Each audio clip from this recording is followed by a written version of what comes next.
warahmatullahi wabarakatuh. Berjumpa kembali bersama kami berdua dalam program kesayangan Anda, Apa Kabar Pare-Pare. Sejumlah informasi menarik yang sayang untuk Anda lewatkan kali ini. Tetap bersama saya, Jauhar Manikam. Dan saya, Yusriadi Sugierto. Inilah Apa Kabar Pare-Pare selengkapnya untuk Anda.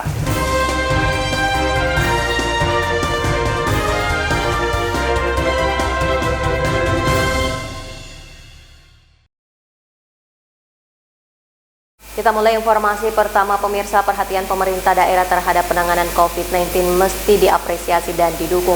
Bagaimana tidak, dari 36 kasus positif di Kota Pare-Pare, 32 diantaranya telah dinyatakan sembuh. Seiring perkembangan pandemi COVID-19, kian hari terus mengalami tren yang menggembirakan, khususnya penanganan pasien COVID-19 di Kota Pare-Pare. Juru bicara tim gugus tugas percepatan penanganan COVID-19 Kota Pare-Pare, yang juga PLT Kepala Dinas Kesehatan Kota Pare-Pare, Dr. Haja Halwatiah, usai menghadiri talk show di TV Peduli pada Rabu 10 Juni 2020 mengatakan, dari jumlah pasien positif COVID-19 yang terdata di Kota Pare-Pare, berjumlah 36 orang, telah dinyatakan sembuh 32 orang, sehingga tinggal 4 pasien yang dirawat. 2 dirawat di Rumah Sakit Umum Daerah Andi Makassau dan 2 dirawat di Rumah Sakit Sumantri. Sementara untuk pasien dalam pengawasan atau PDP sebelumnya berjumlah 109 orang, per hari ini tinggal 1 orang dalam pemantauan. Tentu saja ini merupakan ikhtiar berbagai kalangan yang patut diapresiasi, mulai dari TNI, Polri hingga masyarakat. Penanganan COVID saat ini, jadi saya mengatakan alhamdulillah, karena ada kabar baik yang kami sangat syukuri. Artinya begini, kasus positif dirawat, jumlah positif yang saat ini terdata di Pare-Pare itu sebanyak 36 orang. Nah, kemarin itu masih 30 orang yang dinyatakan sembuh. Alhamdulillah, setelah kami menerima hasil swab dari provinsi tadi, sekitar jam 10 tadi, jam 9 sebelum saya kesini itu saya dikirimi hasil. Ternyata pasien yang dirawat di Rumah Sakit Sumantri 2 orang itu sudah dinyatakan sembuh, dan kedua-duanya itu bapak dan anak sudah dinyatakan sembuh. Jadi tren penyembuhan saat ini di Pare-Pare cukup menggembirakan, alhamdulillah, karena jumlah yang sembuh sekarang dirawat itu sudah sebanyak 32 orang. Jadi tinggal 4 yang dirawat, 2 di Rumah Sakit Sumantri, 2 di Rumah Sakit Andi Makassau, 2 yang dirujuk. Jadi tinggal itu yang dirawat, alhamdulillah. Untuk kasus PDP itu sebanyak 109 orang untuk per kemarin. Dan alhamdulillah tinggal 1 orang yang dalam pemantauan. Jadi memang kami cukup menggembirakan. Kenapa? Penyembuhan ini selalu ada peningkatan setiap harinya dan tidak ada penambahan. Terakhir itu tertanggal 31. Jadi sudah hari ke-10 hari ini kami berdoa, mari kita sama-sama berdoa, khususnya warga masyarakat Pare-Pare itu, mari dukung kami, bantu kami berdoa semoga tidak ada lagi kasus penambahan. Mudah-mudahan, karena kami dari tim medis khususnya yang ada di lapangan tetap berupaya keras, berupaya untuk melakukan kegiatan-kegiatan secara masif, khususnya penyemprotan. Kami sudah melakukan penyemprotan di beberapa tempat, jalan-jalan besar, dan tidak terlepas bantuan dari TNI Polri, dari PMI, dari mana, itu banyak yang saya rasa cukup peduli dengan warga Pare-Pare, karena bukan hanya kami petugas kesehatan yang berada di Pare-Pare yang melakukan berupaya untuk memutus mata rantai, tetapi banyaklah organisasi-organisasi dari luar yang cukup saya rasa prihatin membantu masyarakat warga Pare-Pare itu. Jadi saya rasa saya atas nama juga masyarakat ini, saya rasa kita harus mensyukuri apa yang upaya-upaya pemerintah melakukan untuk memutus mata rantai tersebut. Cahril Sandi, TV Peduli mengabarkan. Baik, kita ke informasi selanjutnya, pemirsa. Dalam rangka penerapan menuju new normal, Palang Merah Indonesia Kota Pare-Pare melakukan penyemprotan disinfektan pada puluhan masjid dan perusahaan. Berikut informasinya untuk Anda. Palang Merah Indonesia atau PMI Kota Parepare melakukan penyemprotan disinfektan pada puluhan masjid dan perusahaan pada Minggu 7 Juni 2020. Hal tersebut dilakukan PMI se-Indonesia secara serentak menjelang penerapan new normal. Ketua PMI Kota Parepare Taqiyuddin Jabar mengatakan pihaknya setuju apabila new normal diterapkan di Sulawesi Selatan. Namun untuk menghadapi hal tersebut, penyemprotan secara masif juga harus dilakukan. Menurutnya, hal itu dilakukan untuk menekan angka penyebaran COVID-19 saat new normal diterapkan. Selain itu, menurut mantan Kepala Cabang PT Haji Kala Toyota Parepare itu, penerapan new normal atau pola hidup baru dapat menggerakkan kembali perputaran ekonomi. Sebab, pertumbuhan perekonomian Indonesia saat ini mengkhawatirkan sejak pandemi COVID-19 muncul yang sangat berdampak kepada masyarakat. Olehnya itu, pemerintah harus mensosialisasikan fungsi new normal tersebut kepada masyarakat agar pandangan masyarakat terhadap new normal tidak negatif. Ini harus disosialisasikan dengan baik oleh kepada masyarakat. Kenapa? Jangan sampai persepsi mereka normal itu dianggap bahwa ini kita sudah terbebas dari COVID. Oh bukan. Ini supaya efek pencegahan yang dilakukan selama ini berupa social distancing, berupa physical distancing, atur jarak, tidak berkantor, itu memberikan efek ekonomi yang kurang bagus. Olehnya itu dilakukan secara paralel. Kita lakukan pencegahan di satu sisi, kemudian kita juga melakukan kegiatan ekonomi. Jadi kegiatan ini adalah untuk sebagai simbol dan momentum bahwa aktivitas ekonomi sudah mulai bergerak. Andi TV Peduli mengabarkan. Kita beralih ke informasi selanjutnya. Guna mendukung program ketahanan pangan nasional, Polsek Ujung memanfaatkan lahan kosong untuk bercocok tanam. Berikut kita simak informasi selengkapnya untuk Anda. Salah satu jajaran Polres Parepare yakni Polsek Ujung tanggap terhadap atensi yang diberikan Kapolres Parepare AKBP Budi Susanto untuk mendukung dan mewujudkan program ketahanan pangan nasional. Sebelumnya, Kapolri sudah memerintahkan kepada seluruh jajaran agar dapat menjadi contoh dan menggugah hati masyarakat guna mendukung program tersebut. Polsek Ujung yang saat ini dipimpin oleh AKP Muhammad Aris memanfaatkan lahan di belakang Mako Polsek Ujung untuk menanam sayuran dan umbi-umbian seperti sawi, cabai, singkong, serta tanaman lainnya. Hasil dari tanaman tersebut nantinya akan diberikan kepada masyarakat sehingga diharapkan dapat membantu menunjang perekonomian masyarakat. Hal tersebut diungkapkan Kapolres Parepare AKBP Budi Susanto saat meninjau langsung kegiatan program ketahanan pangan yang ada di Polsek Ujung tersebut. Ini program apa sebenarnya ini? Jelaskan. Program ini merupakan program ketahanan pangan, di mana saat sekarang dalam situasi pandemi COVID-19 ini kita lihat daya beli masyarakat menurun, sehingga ada perintah dari Mabes Polri, begitupun dari Polda, untuk bagaimana polisi memberdayakan setiap lahan yang ada. Tujuannya tidak lain dan tidak bukan bahwasanya dengan menanam apa yang menjadi kebutuhan pokok kita sehari-hari ini, kemudian kita bisa memanen, kita bisa berbagi dengan masyarakat. Itu tujuannya. Yang kedua, dengan melihat situasi saat ini, perekonomian yang melambat dan daya beli masyarakat yang kurang, kita bisa mensubsidi masyarakat tersebut. Selain program ketahanan pangan yang mungkin dalam skop dan cakupan kecil ini, kita merencanakan untuk melakukan satu terobosan, memang memanfaatkan lahan yang ada. Ada beberapa lahan yang kami miliki yang kita gunakan untuk kita tanami.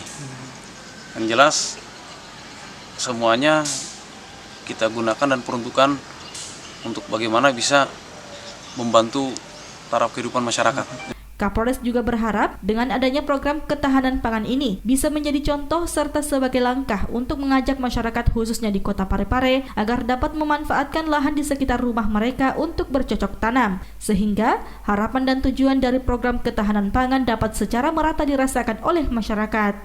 Erwin TV Peduli mengabarkan. Palang Merah Indonesia Kota Parepare bersama jajaran TNI, Polri, dan pemerintah setempat membagikan sebanyak 4.000 masker kepada masyarakat. Berikut informasinya untuk Anda. Palang Merah Indonesia atau PMI Kota Parepare menyiapkan sebanyak 4.000 masker untuk dibagikan kepada masyarakat. Hal tersebut dilakukan melihat minimnya kesadaran masyarakat untuk tetap menjaga kesehatan di tengah pandemi COVID-19. PMI Parepare turun bersama TNI Polri dan pemerintah setempat untuk membagikan masker sembari mengedukasi masyarakat agar menggunakan masker setiap keluar rumah. Pembagian masker dilakukan selama 2 hari, yakni pada hari Sabtu dan Minggu, 6 hingga 7 Juni 2020. Ketua PMI Cabang Kota Parepare Taqiyuddin Jabar mengatakan, meski pemerintah bakal memberlakukan new normal, namun masyarakat harus memahami bahwa hal tersebut bukan berarti bebas dari COVID-19, sehingga masyarakat masih harus beraktivitas dibarengi dengan protokol kesehatan, yakni physical distancing dan memakai masker. Bahwa ini persoalan belum selesai, bahkan kita berada kurvanya itu lagi memperlihatkan di puncak-puncaknya. Kemudian kita juga melakukan kegiatan penyemprotan ya ke masjid, bahwa kita sudah harus beribadah di masjid tetap menggunakan protokol yang ketat. Ya. Alhamdulillah program ini kita didukung oleh TNI, Polri, dan dinas kota setempat, pemerintah kota setempat. Pembagian masker dilakukan dengan berkeliling kota Parepare dengan diberikan kepada pengendara maupun para pejalan kaki. Andi TV Peduli mengabarkan. Anda masih tetap setia bersama kami, pemirsa. Petugas dari Dinas Pertanian, Kehutanan, dan Perikanan melakukan uji sampel ikan yang beredar di pasaran menggunakan alat baru. Alat ini dapat mendeteksi kandungan bahan berbahaya pada ikan lebih cepat.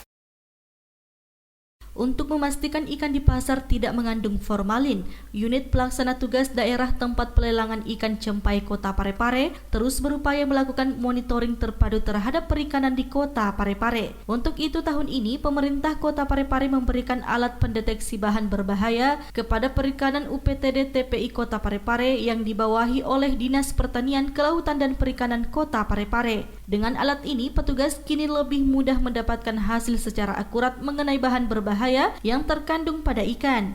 Sebelum diperjualbelikan di pasar, petugas mengambil sampel ikan tersebut dari para nelayan. Hal ini dilakukan untuk memastikan mutu dan keamanan produk perikanan di pasar tradisional yang ada di Kota Parepare. Kepala Dinas Pertanian, Kehutanan, dan Perikanan Wildana yang terjun langsung memperkenalkan alat tersebut mengungkapkan, alat ini nantinya dapat membantu petugas dalam mempercepat mendapatkan hasil dari kandungan pada bahan baku perikanan agar lebih aman hingga sampai ke konsumen. Maka diharapkan Kota Parepare nantinya bebas dari bahan berbahaya khususnya pada perikanan.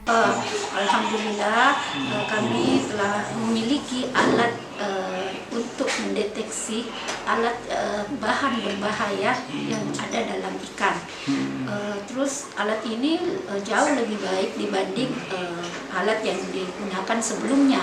Kenapa saya katakan alat ini lebih bagus, lebih baik? Karena alat ini mampu mendeteksi bahan berbahaya yang terdapat dalam ikan tersebut sampai dengan 0,1 mg per liter.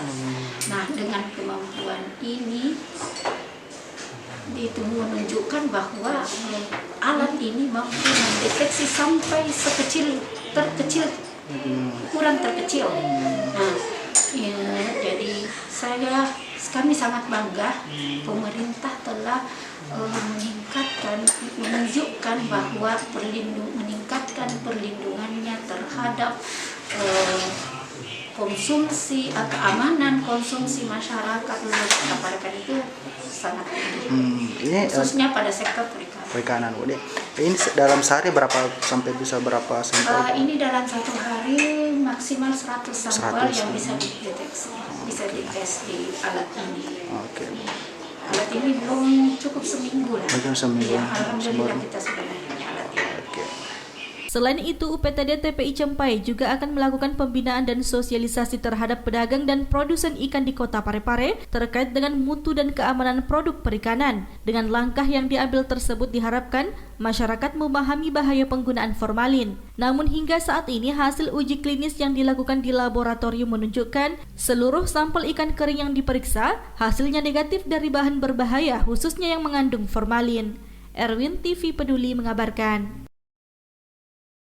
14 organisasi kesehatan sekota Parepare menyatakan sikap atas berita hoax yang beredar mengenai tudingan yang dilayangkan tenaga kesehatan yang menyebut COVID-19 dijadikan sebagai lahan bisnis. Berikut informasinya untuk Anda. Organisasi Profesi Kesehatan Sekota Parepare ikut tergerak dalam menyikapi adanya berita bohong atau hoaks yang viral menyudutkan tenaga kesehatan atau nakes di tengah pandemi virus corona. Sebanyak 14 organisasi kesehatan Sekota Parepare menandatangani pernyataan sikap atas berita hoaks terkait tudingan yang dilayangkan kepada nakes yang menyebut menjadikan COVID-19 sebagai lahan bisnis. Ketua Ikatan Dokter Indonesia atau IDI Cabang Parepare, Dr. Ibrahim, mewakili Organisasi Profesi Kesehatan Sekota Parepare mengatakan dampak hoaks tersebut mendatangkan malapetaka di tengah pandemi saat ini. Hari ini kami berkumpul untuk melakukan suatu pernyataan terkait beberapa persoalan yang terjadi di tengah-tengah masyarakat, di mana adanya hoax berita-berita yang berkembang saat ini seperti rumah sakit itu mengambil keuntungan di tengah-tengah COVID, kemudian adanya upaya untuk bagaimana caranya masyarakat sudah tidak percaya dengan adanya COVID, kemudian kita lihat di beberapa media juga itu adanya penolakan dari masyarakat untuk dilakukan pemeriksaan. Ini akibat dari dampak hoax yang tidak bisa terkendali. Maka dari itu kami dari 15 organisasi profesi kesehatan Sekota Parepare untuk bersama untuk memikirkan langkah apa yang kami harus tempuh untuk mematahkan hoax-hoax seperti ini, karena jika ini terus berlangsung maka kami yakin dampaknya akan sangat jelek dan memberikan malapetaka bagi kita semua, karena masyarakat sudah tidak menjalankan lagi protokol COVID. Ini kita lihat di beberapa daerah akibat hoax ini, utamanya di Makassar, itu kita bisa lihat sudah terjadi beberapa penolakan pemeriksaan COVID-19.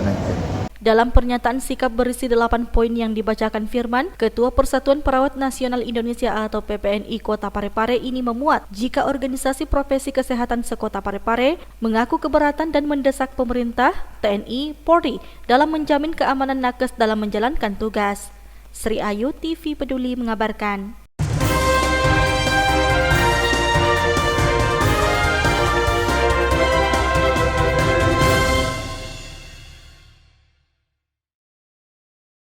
Dan pemirsa, informasi tadi sekaligus menutup perjumpaan kita untuk saat ini. Anda dapat menyaksikan berita lainnya di YouTube dan Facebook TV Peduli. Saya Yusriyadi Sugiarto. Saya Johar Manika mewakili segenap kru yang bertugas mengucapkan terima kasih atas kebersamaan Anda dan sampai jumpa.